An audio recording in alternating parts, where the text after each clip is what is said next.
Assalamualaikum warahmatullahi wabarakatuh. Halo kawan-kawan semuanya, kembali lagi kita di channel YouTube Ruang Belajar Siswa.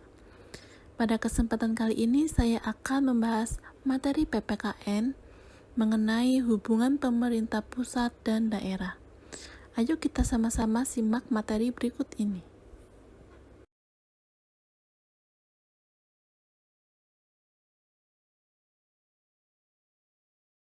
Indonesia sebagai negara kesatuan terdiri atas daerah-daerah yang lebih kecil. Oleh karena itu, dalam menyelenggarakan pemerintahan, pemerintah pusat membagi kekuasaannya kepada daerah untuk melaksanakan sebagian urusan pemerintahan di daerah. Pemerintah pusat merupakan Presiden Republik Indonesia yang memegang kekuasaan pemerintah negara Republik Indonesia, yang dibantu oleh Wakil Presiden dan Menteri sebagaimana yang dimaksud di dalam Undang-Undang Dasar Negara Republik Indonesia tahun 1945.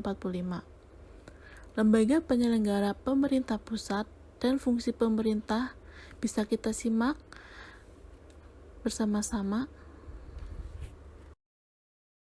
Lembaga penyelenggara pemerintah pusat. Yang pertama ada Presiden Republik Indonesia sebagai pemegang kekuasaan eksekutif di Indonesia. Presiden Republik Indonesia ini berkedudukan sebagai kepala negara sekaligus sebagai kepala pemerintahan. Lalu yang kedua ada Wakil Presiden Republik Indonesia, merupakan pembantu presiden. Kemudian tugas dan wewenangnya yaitu membantu presiden dalam melaksanakan tugas dan kewajiban presiden, serta mewakili presiden dalam melaksanakan tugas-tugas kepresidenan dalam hal-hal didelegasikan presiden kepadanya. Kemudian yang ketiga ada Kementerian Negara. Kementerian Negara ini terdiri atas para menteri yang membidangi urusan tertentu di dalam pemerintahan. Kemudian yang keempat ada pejabat setingkat menteri. Contohnya ada Jaksa Agung, Sekretariat Negara, dan Kepala Polisian Republik Indonesia. Kemudian yang kelima ada lembaga pemerintah non-kementerian. Merupakan lembaga pusat yang dibentuk untuk melaksanakan tugas pemerintahan tertentu yang diberikan oleh presiden. Selanjutnya ada fungsi pemerintah.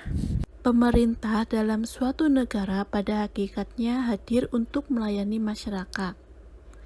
Kemudian dalam menjalankan suatu pemerintahan, pemerintah memiliki beberapa fungsi, di antaranya yang pertama ada fungsi layanan. Dilakukan dalam rangka memenuhi kebutuhan masyarakat dengan cara yang tidak diskriminatif dan tidak memberatkan. Jadi semua orang itu memiliki hak yang sama untuk dilayani, dihormati, diakui, dan diberi kesempatan. Yang kedua ada fungsi pengaturan. Jadi pemerintah memiliki hak untuk mengatur hubungan individu di dalam masyarakat, serta mengatur pemerintah itu sendiri sebagai pembuat aturan. Fungsi pengaturan pemerintah yaitu sebagai berikut. Yang pertama ada menjaga stabilitas ekonomi. Yang kedua menjaga kompetisi. Ketiga menjamin akses minimal setiap individu terhadap barang dan jasa. Yang keempat menjembatani konflik dalam masyarakat. Selanjutnya menyediakan infrastruktur ekonomi. Dan yang terakhir menyediakan barang dan jasa secara kolektif.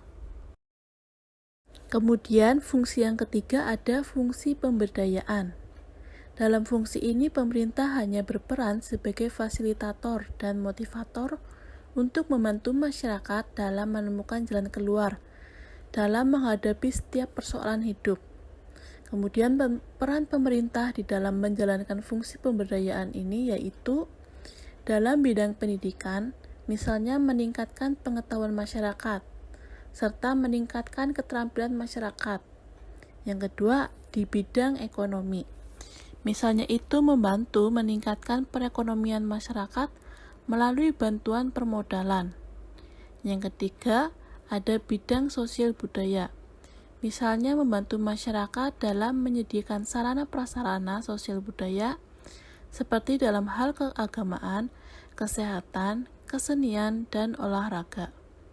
Dan yang terakhir dalam bidang politik, misalnya itu mendorong masyarakat untuk berpartisipasi secara aktif dalam kegiatan politik. Agar lembaga negara penyelenggara pemerintahan negara tersebut tidak bertindak sewenang-wenangnya, maka segala jenis aktivitas pemerintah pusat itu dibatasi oleh undang-undang. Sekian materi yang dapat saya sampaikan pada video kali ini. Sampai jumpa di video-video selanjutnya. Jangan lupa untuk like, comment, and subscribe. Terima kasih.